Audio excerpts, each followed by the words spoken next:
Our conversation on race relations continues now with State Senator Doug McCrory. He's a Democrat from Hartford. Senator McCrory, good to see you here today.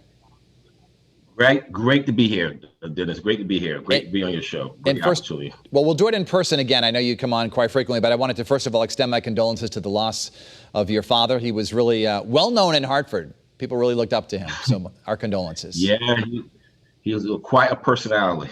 He lived a long life. He was very blessed. Good life.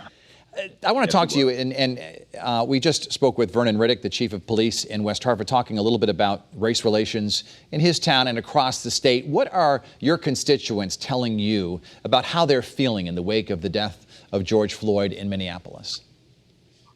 I will tell you honestly, and I can't speak for everyone, but the 99% of people, the Black Americans, I will say specifically, are very frustrated. They're tired. They're numb, they're upset, and they're concerned about what's happening in our society, what's happening in Hartford, what's happening in Connecticut. And they really want to know what are going to be the next steps to change the situation in which they're living in right now. Their mothers are concerned, their fathers are concerned, and children are concerned. Growing up, did you ever have a difficult encounter with police? Yes, but not as bad as what some of my colleagues I had. You know, I live in Hartford. I grew up in the north end of Hartford, right? So, you know, we have a lot of police officers in the north end of Hartford. And of course, I've been pulled over for reasons I believe that was inappropriate. But more so, even my child at a very early age, at the age of 10, he went to school in West Hartford. He was racially profiled at the age of 10 by a police officer. So it has affected me and my family personally. When we talk about, we were hearing all these conversations about a demand for police reform. What would you like to see change? And as a lawmaker, what would you consider proposing? First thing and most important thing is accountability. Everyone has to be held accountable for their actions. So the people are saying, in my community, say, look, if law enforcement do something wrong, they should be held accountable. They should be arrested. They should be convicted. And they should go to jail for doing things that are inappropriate. It's what we see is very much inconsistent. There's too much inconsistency in our laws and our governing and how things are being handled. And if things were done consistently, when wrong is wrong, people need to be held accountable. And what we see in our communities is not accountability. So change has to come. Chief Riddick told us that he would like to see more Black police officers, as I assume you would, but he says that they are extremely difficult to recruit because they don't want to become officers. Why is that? I don't think just adding Black police officers to a force is going to be the answer.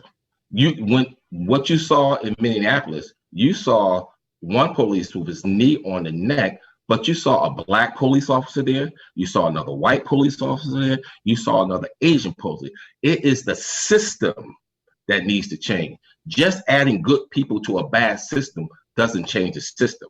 The concept of policing has to change. If the root of your tree is rotten, and understand, we know historically policing started from slave patrols. So if the idea of just that alone has to change. So I don't just think adding multiple colors to a police force is going to be the problem and change the situation. You live in Hartford. There are a couple of city council members who believe that the police department, HPD, should be defunded. What do you think about that? First, you have to explain to me, what does defunding mean? And if defunding means just taking all the just losing, wiping out the police force, I don't think that's the answer. Change in the system has to come. So unless you have to define what defunding to be first. And if it's just taking all the money away and firing all the police officers, that's not going to work either. That's not going to work. Why do you think, as you look at some of the demonstrations in other cities, there have been some looting and some rioting, but we have not seen that in Connecticut. Why do you think that is? I will say people understand that just rooting and lying and destroying your community is that's not the answer. That's not going to solve anything. So we know that doing that is not the answer. The answer is changing the system. The answer is providing opportunities for those people that live in those systems. I would say this: in other communities where you see that happening, the people that live in those communities, the buildings, the stores, and the properties, they don't own them. It's like foreigners that own that. So if you don't own anything, then looking at it and saying, look, I'm gonna tear it down, it's meaningless to them. So that's the reason why you see people in Connecticut. They're not gonna do that because we understand that way doesn't work. That was tried in the 60s and it didn't work. What we need is sit down and have honest conversation about how we're gonna move forward in the state of Connecticut, changing the laws, the way policing is taking place, providing economic opportunities for people that live in those communities, changing health disparities in our community. All these things go hand in hand. Until we have an honest conversation about all those things, nothing is going to get done. Why do you think that COVID-19 is hitting the African-American community particularly hard?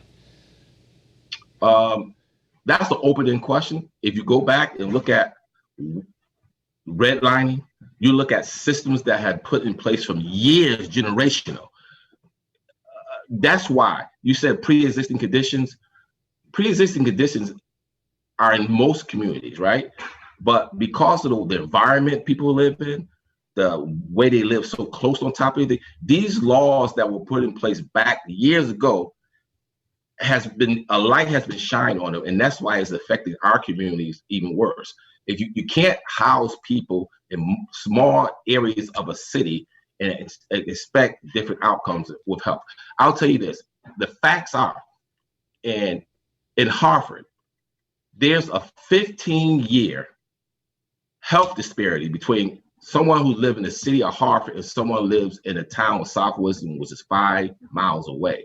Just on your zip code alone. Has nothing to do with how you take care of yourself, has nothing to do with health disparities, have nothing to do with it. Just your zip code alone impacts your health.